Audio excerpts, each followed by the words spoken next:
She'd gone into hospital the day before she died.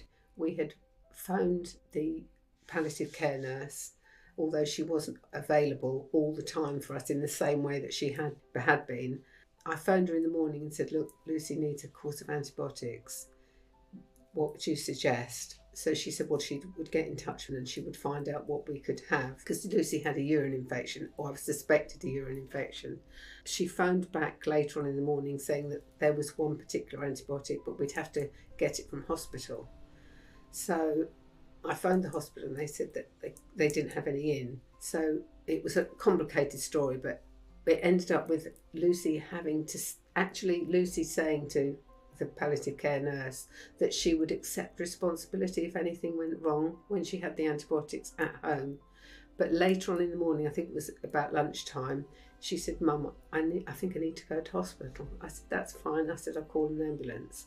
I called an ambulance and they did arrive, and she didn't want to go to Southend Hospital. She wanted to be taken to Basildon, but because of the area that we're in, it's actually not any different in distance-wise, but Southend Hospital were where they had to take us.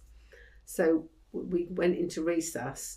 She kept saying to me, Mum, I'm dying. Why aren't they doing anything? Now, if people had known Lucy, they would have known she never, ever, ever made a fuss. She never said she thought she was dying or anything like that. But she was actually saying to me, Mum, I'm dying. Why aren't they doing anything?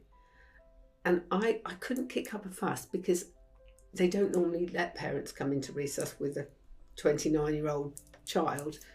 And I said, Lucy, if I kick up a fuss, I could be asked to leave.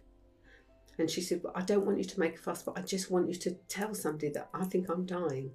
Her wish was to die at home, surrounded by a family, preferably if she could in my arms. That was her dying wish, with her dog on her bed. Unfortunately, Molly passed away 6 months beforehand of a neurological disease, which was just terrible. But I mean, I don't know what you believe, but looking now, I think maybe that was meant to be, because Lucy and Molly would then be waiting for Lucy.